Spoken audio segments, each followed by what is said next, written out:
campaign entails making the public understand what locusts are and what we are doing and where they come in. Because part of the problem of the spread was when the initial swarms came into the country and they were sprayed, they split into smaller swarms. And then when the people scare them where they land, then they even split further. And that's why you saw some rapid spread into counties that would not have spread if they were handled differently. So this is the information we want to share with the public tomorrow, so that the public can also be part of the containment.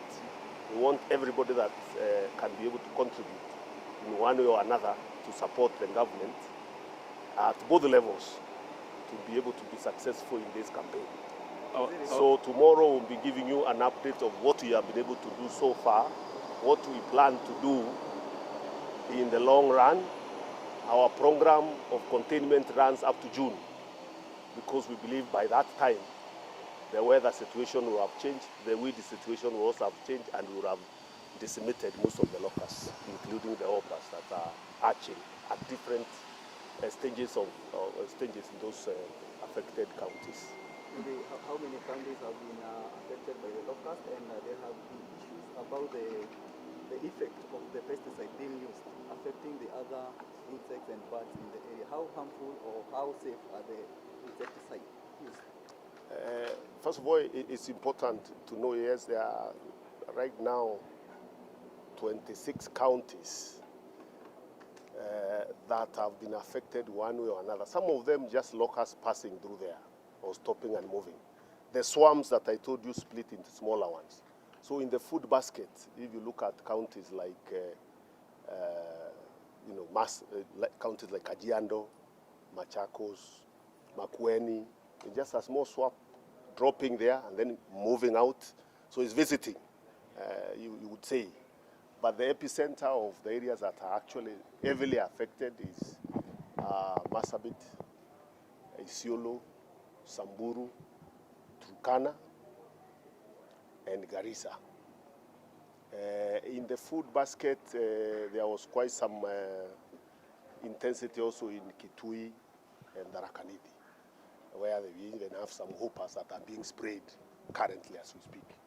The other counties, Nakuru, Bungoma is a small swarm landing there looking, because many of them are in that stage of laying eggs and they are in distress looking for conducive places where they can lay eggs, and that's why you see them moving from one county to another. And in some of those areas, the advice is not to spray because they are heavily populated areas, and you may spray and end up spraying even on people and livestock, and it is not allowed to do that. So what we have been doing is basically monitor them, record information on where they are, just in case eggs are laid there.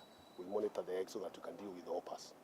And some of these swarms, smaller ones, are in that stage of laying of eggs, and they are very inactive in terms of feeding on the vegetation. So they are not destructive like the younger swarms. They are inactive because their preoccupation is seeing where they can lay the eggs.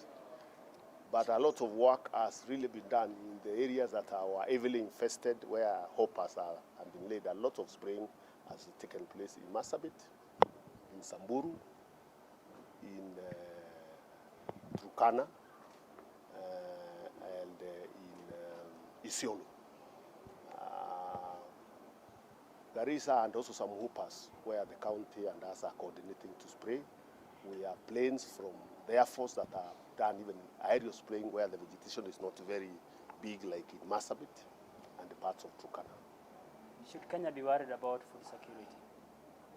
Of course, if you have an emergency of this nature where you have locusts destroying vegetation and the pasture, especially in the north, you would worry about food security. But you have put contingency measures to make sure that those families that are affected by the destruction of locusts are supported in terms of regaining their livelihoods. And tomorrow we'll also be launching the assessment team that is going to be 3 assessment teams that will be traveling to the 6 regions that are affected to do rapid assessment to give us an indication of what we need to do, the extent of the damage, and the resources that we require. We believe we can mobilize enough resources to support people and families and the communities that have been affected by the locust invasion. In your own estimation, how much do you need in terms of mitigation measures? Or maybe it would funds? be premature for me really to give a figure right now. The initial assessment, you remember, is that FAO estimated about 55,000 hectares of land destruction, and they estimated around 2.3 billion. That was an initial assessment that was not informed by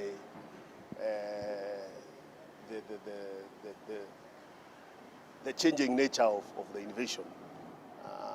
It's a moving target. So this rapid assessment will give us a clear indication of what we require in terms of resources. How much is but I can assure you we have enough resources in terms of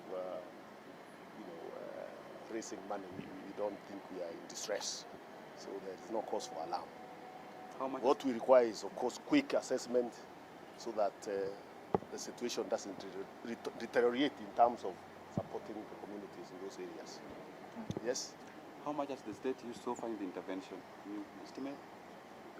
I have again said that it will be very difficult for me to give an estimate because some of the contribution by agencies has been through equipment.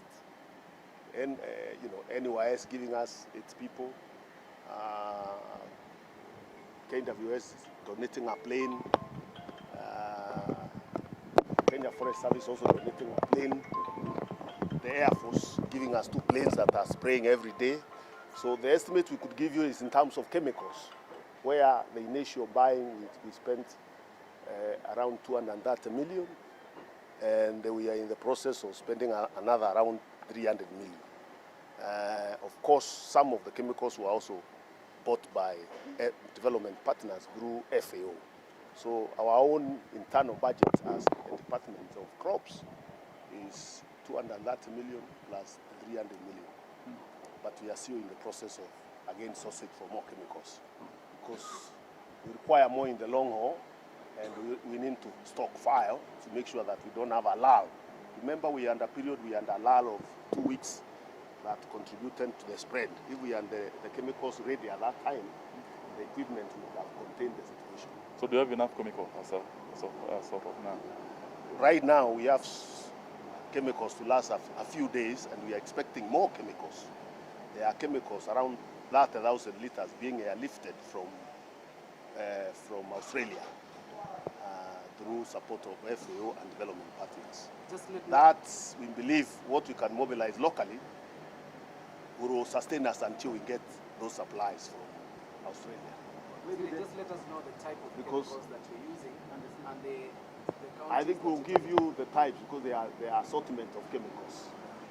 And we will allow the scientists to give you those different types. And which counties are you targeting once you deploy the treatments? When the chemicals come, we take them to all the counties that require spraying.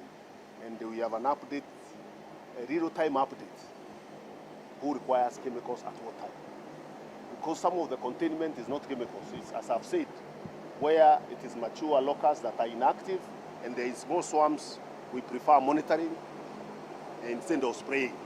And then we use where we can spray if they are not in a very highly populated area, then we use hand sprayers. So the hand spraying, of course, not much chemicals. So there's a distribution network because we have 6 bases, ground bases, that coordinates a cluster of counties. And the county CEC is in charge of agriculture, are the coordinators on that ground. So there is communication constantly to know where chemicals are required, and then we make sure they are available when they are required. How many planes are in operation, and are they enough to contain the situation? Well, we have the usual surveillance planes from KWS and Kenya Forest Service that are helping us with surveillance, and one from the Desert Locusts organization. We have around 3 planes that are surveilling. We have 2 planes from the Air Force that are doing the spraying. We also have another plane from the Desert Locust organization that is also spraying. It means we have 3 planes that are spraying. And then we are adding these additional 3 planes that are coming to reinforce what we already have. So we will have 6 planes for spraying. And then, of course, the other 3 for surveillance. But we are still sourcing for more planes through an international tender. So far, those are the ones we could get. We could be able to get 1 locally and 2 very good planes from South Africa. But we are still looking for more to continue increasing the number so that we are not in distress. Don't you think when you say that you're giving, when they're in the lane